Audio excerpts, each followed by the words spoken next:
สวัสดีครับเพื่อนๆทุกคนกลับมาอีกครั้งกับพลิกหลังกล่องรีวิวผลิตภัณฑ์จากมุมมองส่วนผสมครบรอบ1 ปีพอดีเลยนะครับกับรีวิวเจาะลึกส่วนผสมแล้วก็คำเคลมการตลาดจากสกินแคร์กระแสจากบ้าน TikTok ปฏิเสธไม่ได้ว่าเป็นแพลตฟอร์มที่หลายๆคนเนี่ยเข้าไปหาสกินแคร์งบประหยัดกันนะครับวันนี้เนี่ยทางทีมของอิงได้สั่งสกินแคร์ที่ยอดขายติดอันดับท็อป20ของ TikTok มาให้แล้วนะครับซึ่งกติกาการรีวิวเนี่ยจะมี2อย่างเช่นเคยอย่างแรกครับเพื่อความเป็นกลางและไร้อคติมากที่สุดอิงจะทำเป็น blind review แปลว่าตอนรีวิวเนี่ยอิงจะมีแค่ส่วนผสม ingredient list นะครับเคลมการตลาดของทางแบรนด์แล้วก็เนื้อผลิตภัณฑ์ในตลับทึบค่อยมาเฉลยกันทีหลังนะครับว่าสกินแคร์พวกนี้เนี่ยคือของแบรนด์ไหนกันแน่เหตุผลที่ทำแบบนี้เนี่ยก็เพราะว่าอิงเข้าใจถึงความท้าทายนะครับในการทำธุรกิจในวงการบิวตี้โดยเฉพาะสำหรับธุรกิจ SME สิ่งที่จะพูดในวันนี้เนี่ยก็ขอให้เป็นฟีดแบ็กให้ทางแบรนด์ในฐานะผู้บริโภคคนหนึ่งละกันนะครับกติกาที่2ก็คืออิงจะไม่รีวิวแบรนด์สกินแคร์รับตัวแทนหรือว่า MLM ใครที่ติดตามช่องนี้เนี่ยจะดูนะครับว่าอิงจะไม่ให้พื้นที่ให้กับแบรนด์ที่เล่นขายของกันเองถ้าอยากฟังความคิดเห็นของอิงเกี่ยวกับธุรกิจแนวนี้เนี่ยสามารถกดดูได้ในวิดีโอนี้เลยนะครับมาดูกันว่า TikTok ของถูกและดีมีอยู่จริงไหม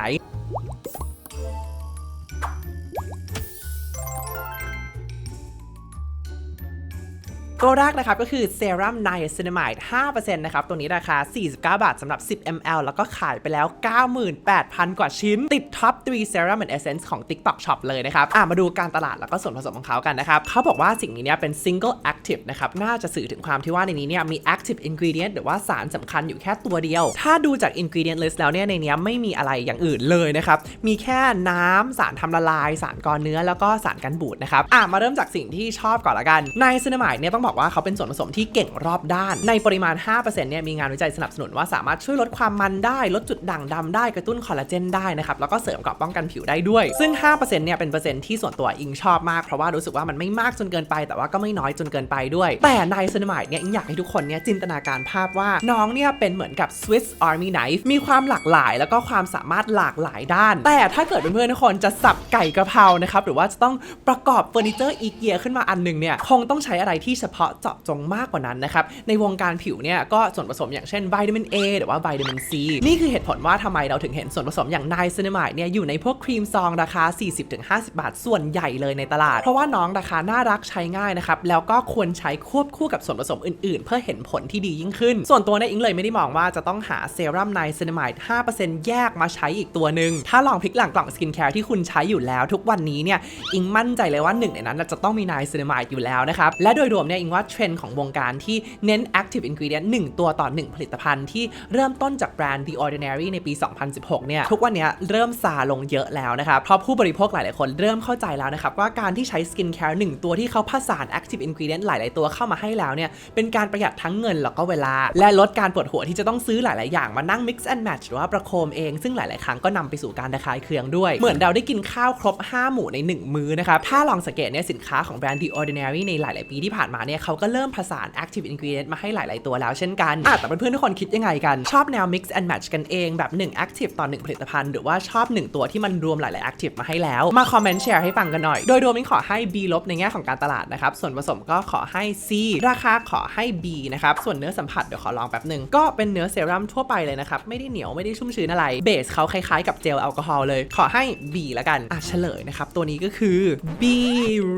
BRYG นะครับ Bright แบรนด์นี้ส่วนตัวอิงไม่รู้จักเลยนะครับตัวต่อไปนะครับทางทีมบอกว่าเป็นเซรั่มลดรอยดำรอยแดงราคา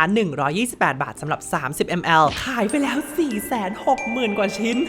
ตัวนี้มีส่วนผสมของไนซินามายด์ 10% นะครับแล้วก็ NAG หรือว่า N-acetyl-D-glucosamine 8% นะครับเป็นคอมโบเปอร์เซ็นต์ที่แปลกสำหรับอิงคือมีงานวิจัยอันนึงจาก Harvard นะครับที่เขาชี้ว่าไนซินามายด์ 4% กับตัว NAG ตัวเนี้ย 2% นะครับสามารถทำงานร่วมกันได้เพื่อช่วยลดจุดด่างดำทางแบรนด์อาจจะคิดว่าถ้างั้นเนี่ยเราใส่เพิ่มมาให้เลย 3-4 เท่าแต่จริงๆแล้วต้องบอกว่าประโยชน์เนี่ยมันอาจจะไม่ได้เพิ่มเท่ากันนะครับเผลอๆอาจจะให้โทษมากกว่าซะอีกเอาง่ายๆแค่ไนซินามายด์เองเนี่ยยังไม่มีงานวิจัยแบบคุณภาพชี้เลยนะครับว่าใส่มาเกิน 5% เนี่ยเห็นผลดีมากกว่า 5% ถามว่าเห็นผลเรื่องรอยดำอย่างที่แบรนด์เคลมไหมเนี่ยส่วนตัวเองก็คิดว่าน่าจะเห็นแต่ส่วนตัวก็คิดว่ามีผลิตภัณฑ์อื่นๆในตลาดนะครับที่เขาผสานไนซินามายด์กับ NAG มาให้ในเปอร์เซ็นต์ที่เหมาะสมกว่าว่าเขาขายแค่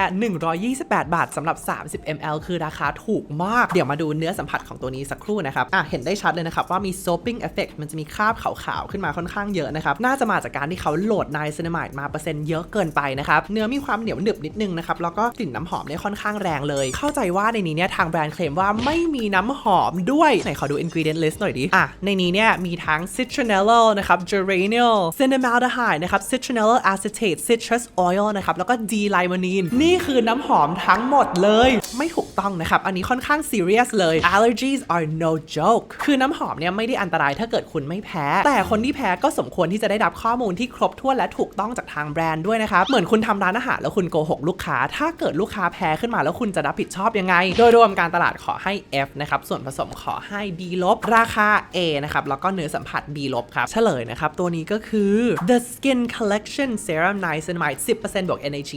8%แบรนด์นี้ก็คือแบรนด์ที่เพื่อนๆหลายๆคนอยากให้รีวิวกันเยอะมากโดยรวมก็ขอเรียนทางแบรนด์นะครับว่าช่วยเปลี่ยน marketing การตลาดว่าไม่มีน้ำหอมด้วยมีน้ำหอมไม่ได้ผิดนะครับแต่ว่าควรจะแจ้งอย่างโปร่งใสให้กับผู้บริโภคตัวต่อไปนะครับเป็นกันแดดราคา540 บาทสำหรับ30 ml ขายไป600กว่าชิ้นนะครับแต่ว่าทางทีมเนี่ยบอกว่ายอดขายยังน้อยเนื่องจากเป็นสินค้าใหม่แต่กำลังเริ่มเป็นที่รู้จักในตอนนี้ฟิลเตอร์ในนี้เนี่ยมีทั้งรุ่นใหม่และรุ่นเก่าผสมกันนะครับมี Octinoxate Uvinol T150 Uvasorb HEB Uvinol A+ แล้วก็ Tenasorb M เพราะฉะนั้นถือได้ว่าตัวนี้เป็นกันแดดแบบไฮบริดนะครับทางแบรนด์เขาเคลมว่าตัวนี้ in vitro tested นะครับ SPF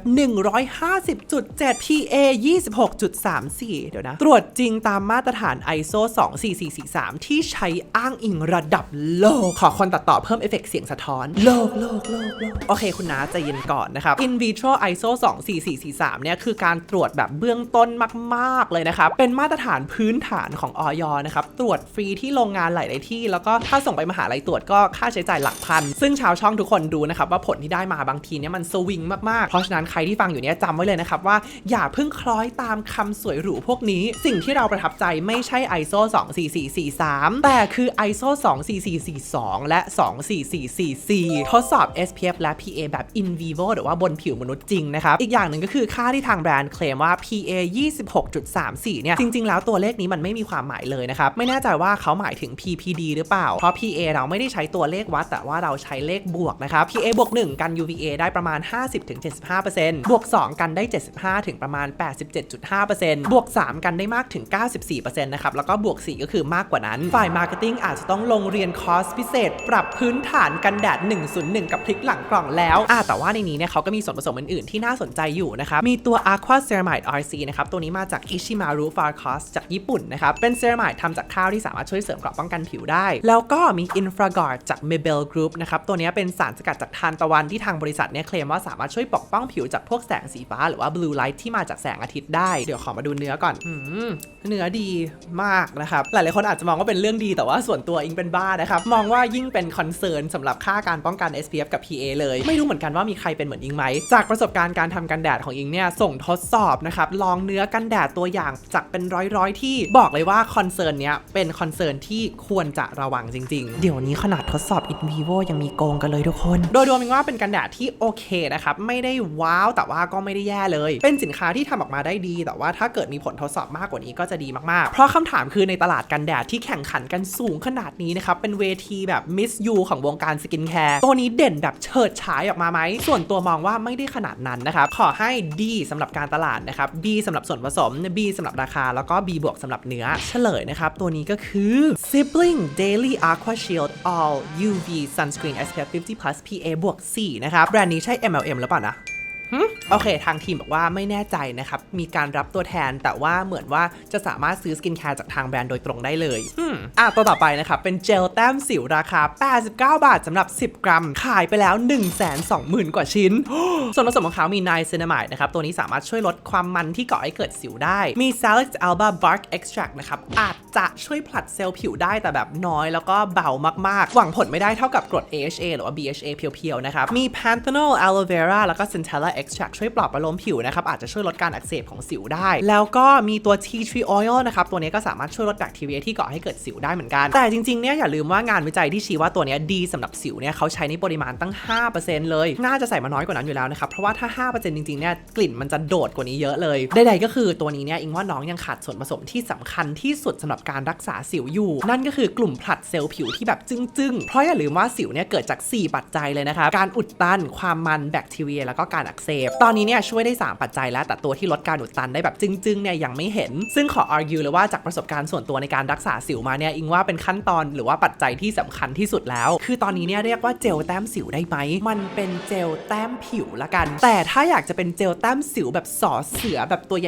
หญ่ๆนะครับอยากจะเห็น salicylic acid 2% เข้ามานะครับเดี๋ยวอิงจะรีบแต่งตั้งตำแหน่งใหม่ให้เลยแต่ว่าทางแบรนด์เขาก็เหมือนจะไม่ได้เคลมอะไรมากใน marketing นะครับบอกว่าเป็น tea tree acne gel ลดสิวช่วยปรับประโลมผิวซึ่งก็ไม่ได้ออกตัวแรงนะครับก็เลยขอให้ A ลบสำหรับการตลาดละกันแล้วก็ C บวกสำหรับส่วนผสมนะครับราคา89 บาทสำหรับ10 ml เนี่ยก็ถือว่าถูกมากเลยนะครับแต่ว่าก็สมเหตุสมผลกับส่วนผสมที่ได้ก็ขอให้ B ละกันส่วนเนื้อสัมผัสเนี่ยก็เป็นเจลทั่วไปเลยนะครับไม่ได้พิเศษอะไรแต่ก็ซึมโอเคนะครับไม่ได้ทิ้งความเหนียวเหนอะเอาไว้เลยขอให้ B บวกละกันเฉลยนะครับตัวนี้ก็คือ Chubby Tea Tree Acne Gel นะครับขอซื้อไม่ใช่ผสมนะแต่แพคเกจจิ้งน่ารักมากไปกันต่อเลยนะครับตัวต่อไปเป็นกันแดดอีกตัวหนึ่งนะครับราคาเนี่ยใช่หรอ105 บาทสำหรับ50 กรัมเนี่ยนะราคานี้เนี่ยน่าเป็นห่วงนะครับขายไปแล้ว 34,000 กว่าชิ้นตัวนี้เนี่ยจะใช้ฟิลเตอร์กันแดดที่เน้นเคมีคอลรุ่นเก่าเป็นหลักนะครับซึ่งก็เข้าใจได้เพราะว่าราคาเขาเนี่ยถูกมากนะครับมี octinoxate octocrylene octisalate นะครับแล้วก็มีรุ่นใหม่1ตัวเป็น Tenasoib S แล้วก็มีฟิลเตอร์แบบ mineral ตัว zinc oxide มาเสริมด้วยนะครับส่วนตัวก็รู้สึกไม่ได้อุ่นใจเท่าไหร่นะครับโดยเฉพาะเมื่อราคาขายมันทำได้จริงเหรอส่วนผสมดีๆเนี่ยมีเยอะเลยนะครับที่ทางแบรนด์เนี่ยเขาใช้เคลมทางการตลาดมีไนซินามายมีอนุพันธ์วิตามินซีตัว 3O ethyl ascorbic acid ช่วยเพิ่มความกระจ่างใสมีสารสกัดจากข้าวโอ๊ตแล้วก็แพนเทนอลช่วยปลอบประโลมผิวนะครับแล้วก็มีกลุ่มเซรามายด์คอมเพล็กซ์ด้วยนะครับช่วยเสริมเกราะป้องกันผิวด้วยราคาเนี่ยอิงแบบไม่มั่นใจเลยนะครับว่าเขาใส่มาให้เยอะแค่ไหนคือเอาง่ายๆแค่ฟิลเตอร์กันแดดเนี่ยใส่มาให้ถึง SPF 50 PA บวก 3ในปริมาณ50 กรัมเนี่ยก็แทบจะไม่กำไรแล้วนะครับส่วนตัวไม่ได้หวังผลว่า active ingredient พวกเนี้ยจะใส่มาถึงโดสที่เห็นผลตามงานวิจัยเลยในแง่ของการตลาดขอให้ C นะครับแล้วก็ส่วนผสมก็ขอให้ C เช่นกันมาดูเนื้อกันนะครับไม่สบายใจเลย คือมันเบามากเลยนะครับเหมือนกับแบบเบากว่าเซรั่มอีกอะจากประสบการณ์ส่วนตัวเนี้ยอิงไม่รู้จะพูดยังไงนะครับแต่ว่าพูดได้แค่ว่าไม่ไว้วางใจนะครับแต่ถ้าเราว่ากันแค่เกณฑ์ของเนื้อแบบเนื้ออย่างเดียวเลยไม่ได้พูดถึงประสิทธิภาพเนี่ยก็ขอให้ A ลบละกันส่วนราคา105 บาทสำหรับ50 กรัมเนี่ยก็ขอให้ A นะครับเฉลยนะครับตัวนี้ก็คือThe Original Ceramella Sunscreen SPF 50 PA บวก 3นะครับเป็นแบรนด์ที่ผลิตในจีนนะครับซึ่งเอาตรงๆเลยนะอิงว่าสกินแคร์จีนเนี่ยมันมีดีๆเยอะมากแต่ส่วนตัวเนี่ยไม่ได้รู้สึกสบายใจกับสกินแคร์ที่ตั้งราคาประมาณนี้เท่าไหร่เพราะว่าอิงอยู่กับต้นทุนเคมีทุกวันนะครับอิงรู้ว่าบางอย่างเนี่ยถ้าเกิดอยากจะให้เห็นผลจริงๆเนี่ยมันไม่สามารถตั้งราคาแบบนี้ได้หรือว่าอาจจะได้นะครับแต่ว่าทางแบรนด์เนี่ยอาจจะขายขาดทุนอยู่ต่อไปนะครับเป็น Eye Cream ราคา239 บาทสำหรับ10 ml ขายไปแล้ว 440,000 กว่าชิ้นเลยเหรอส่วนผสมฮีโร่ในนี้นะครับก็คือ Acetyl Hexapeptide 8นะครับตัวนี้เนี่ยถ้าจำไม่ผิดชื่อทางการค้าของเขาคือ Argireline เป็น peptide ที่มีฉายาว่า Botox in a jar เพราะว่ามีงานวิจัยชี้ว่าสามารถลดการขยับของกล้ามเนื้อได้นะครับในปริมาณ 10% เนี่ยทำให้ริ้วรอยลดลง 17% ใน 15 วันสิ่งที่ทุกคนต้องทราบเกี่ยวกับส่วนผสมตัวนี้เนี่ยก็คือเขาไม่ได้ลดริ้วรอยโดยการกระตุ้นคอลลาเจนเป็นการหยุดกล้ามเนื้อชั่วคราวเท่านั้นนะครับแปลว่าถ้าเกิดเราหยุดใช้เนี่ยริ้วรอยก็จะกลับมาเป็นเหมือนเดิมส่วนตัวเนี่ยอิงเป็นคนที่ไม่ได้เชื่อในผลิตภัณฑ์ที่ทำมาโดยเฉพาะสำหรับใต้ตาสักเท่าไหร่เพราะส่วนใหญ่เนี่ยส่วนผสมจะเหมือนกับสกินแคร์ที่เราสามารถหาได้ทั่วไปเลยในราคาที่คุ้มค่ากว่าเยอะตัวนี้ก็เช่นกันนะครับถ้าเกิดดูจาก ingredient list แล้วเนี่ยอิงว่ามีตัวเลือกอื่นๆที่น่าจะคุ้มค่ากว่านะครับอย่างถ้าจำไม่ผิดเนี่ยตัว Atopalm MLE lotion ตัวนั้นก็ใช้ Argireline ตัวนั้นเนี่ยราคาอยู่ที่เท่าไหร่นะ690 บาทสำหรับ120 ml นะครับตกอยู่ที่ 5.75 บาทต่อ ml ถูกกว่า4เท่าเลยนะครับก็แค่ใช้ moisturizer แล้วก็เอาไปถูๆตรงใต้ตาด้วยแค่นั้นเองแต่ถ้าเกิดคุณมีงบแล้วคุณอยากจะใช้ eye cream จริงๆเนี่ยก็แล้วแต่เลยนะครับมันเป็นความชอบของแต่ละบุคคลเลยโดยรวมขอให้ B สำหรับการตลาด B ลบสำหรับส่วนผสมนะครับแล้วก็ C สำหรับราคาละกันเนื้อเขาดีเลยอะชอบเนื้อแบบนี้มากเลยอะเป็นเนื้อที่มีน้ำหนักนิดนึงนะครับแต่ว่าพอทาลงไปแล้วมันชุ่มชื้นมากๆก็ขอให้ A ลบสำหรับเนื้อสัมผัสนะครับเฉลยกันเลยนะครับตัวนี้ก็คือ Luna Jelly Eye Care ตัวนี้มันมาใน applicator ที่มีหัวแบบให้ความเย็นด้วยนะครับก็อาจจะเพิ่ม พิ่มความสดชื่นเวลาใช้ได้ถ้าเกิดใครชอบก็ไปต่อได้นะครับโอเคตัวสุดท้ายของวันนี้นะครับเขาบอกว่าเป็นเซรั่มวิตามิน A ราคา655 บาทสำหรับ30 ml ขายไปแล้ว 49,000 กว่าชิ้นเลยโอเคก่อนอื่นเลยนะครับต้องขอบคุณทางแบรนด์ที่ให้เปอร์เซ็นต์สารสกัดมาหมดเลยนะครับชอบความโปร่งใสตรงนี้มากมี retinaldehyde 0.1 แล้วก็ retinol 0.3% นะครับ2ตัวนี้เนี่ยเป็นอนุพันธ์วิตามิน A เอาตรงๆเลยส่วนตัวเนี่ยอิงเป็นคนที่ไม่เข้าใจเวลาหลายๆแบรนด์เนี่ยชอบใส่วิตามิน A มาให้หลากหลายชนิดส่วนผสมกลุ่มนี้เนี่ยยิ่งเยอะไม่ได้แปลว่ายิ่งดีนะครับยิ่งเยอะคือยิ่งเสี่ยงการระคายเคืองต่างหากและ retinaldehyde เองเนี่ยก็เป็นส่วนผสมที่ไฮป์มากในหลายปีที่ผ่านมานี้แต่คำถามที่อิงมีเกี่ยวกับส่วนผสมตัวนี้ก็คือความคงทนของเขาเพราะเป็นส่วนผสมที่รู้กันดีในวงการนะครับว่ามันสลายง่ายมากๆเลยเมื่อโดนแสงกับอากาศส่วนตัวเนี่ยอิงจะซื้อส่วนผสมนี้ในสกินแคร์ก็ต่อเมื่อทางแบรนด์เนี่ยเขาได้ส่งทดสอบส่งวิจัยเรียบร้อยแล้วนะครับแล้วก็การันตีได้ว่าส่วนผสมตัวนี้มันจะไม่สลายหรือว่าเสื่อมสภาพก่อนกำหนดตัวอย่างที่ดีเนี่ยก็คือแบรนด์ Dr. Different นะครับแต่สิ่งที่ชอบในตัวนี้เนี่ยก็คือเขาใส่ส่วนผสมเสริมที่ช่วยปลอบประโลมผิวได้นะครับลดโอกาสที่เราจะเกิดการระคายเคืองจากวิตามิน A มี licorice root extract 1% นะครับ dipotassium glycyrrhizate 1% แล้วก็ panthenol 2% ก็มีส่วนผสมเสริมอีกตัวหนึ่งที่ใช้ได้นะครับถั่วลันเตา 5% ตัวนี้ถ้าจำไม่ผิดนะมันชื่อว่า PX มีงานวิจัยจากบริษัทขายสารอยู่นะครับที่ชี้ว่าช่วยกระตุ้นคอลลาเจนได้แล้วก็มีไนซินามายด์มาให้ 5% ช่วยกระตุ้นคอลลาเจนเพิ่มเติมด้วยนะครับโดยรวมเองว่าส่วนผสมเขาดีมากเลยนะในแง่ของการลดริ้วรอยมีตัวที่หวังผลได้นะครับแล้วก็ใส่มาในปริมาณที่ถูกต้องหมดเลยขอให้ A สำหรับการตลาด B บวกสำหรับส่วนผสมนะครับแล้วก็ A สำหรับความคุ้มค่าเดี๋ยวมาลองเนื้อกันก่อนนะครับโอ้ฮะจริงปะเนี่ยมันสีเหลืองเหมือนแบบมัสตาร์ดเลยอะใครผิวสีม่วงคือใช้ color correct เป็นรองพื้นได้เลยนะครับเซรั่มน้องชาวเดอร์หรือเปล่าผิวสีม่วงต้อง color correct เหลืองเลยอะทุกคนติดผิวอยู่นะเนี่ยแต่ว่ามันก็ชุ่มชื้นดีนะครับแล้วก็ซึมได้ดีเลยส่วนตัวยังมีความกังวลเกี่ยวกับความคงทนของสูตรนี้เหมือนกันนะครับว่าสีมันจะเปลี่ยนไหมนี่คือความยากลำบากของการใช้ส่วนผสมที่มีสีนะครับเพื่อนๆคนไหนเคยใช้ไปเรื่อยๆแล้วสีเปลี่ยนบ้างไหมครับหรือว่าใช้แล้วยังโอเคอยู่คอมเมนต์บอกกันหน่อย The Skinless Retinol Booster Night Perfecting Lotion จำได้ว่าตัวนี้มันเคยแพงกว่านี้นะขายเป็นพันเลยไม่ใช่หรอถ้าราคาลงมาขนาดนี้อิงว่าก็คุ้มอยู่นะครับแต่อย่างที่บอกเลยนะครับส่วนตัวอิงไม่ใช่บิ๊กแฟนของการผสมวิตามิน A หลายๆรูปแบบเข้าด้วยกันละครับเป็นยังไงกันบ้างจะบอกว่าคลิปเนี้ยอิงลงทุนซื้อแผ่นซับเสียงมาเต็มห้องเลยนะครับ17 แผ่นนะครับเพราะว่าหลายๆคนคอมเมนต์ว่ามันมีเสียงก้องๆนิดนึงในคลิปอิงช่วยตอบให้ชื่นใจหน่อยถ้าเพื่อนๆชอบวิดีโอนี้ก็อย่าลืมกดไลค์ subscribe แล้วก็แชร์ต่อให้อิงด้วยนะครับฝากติดตามอิงได้บนช่องทางโซเชียลมีเดียอื่นๆด้วยนะครับอย่างเช่น TikTok IG แล้วก็ Facebook ก็อาจจะมีคอนเทนต์ที่ไม่ได้พูดถึงอยู่บนช่องนี้ด้วยสำหรับวันนี้ก็ขอบคุณมากๆเช่นเคยนะครับที่ให้อิงได้เข้ามาเป็นส่วนหนึ่งในชีวิตของเพื่อนทุกคนแล้วไว้เราเจอกันใหม่นะครับบ๊ายบาย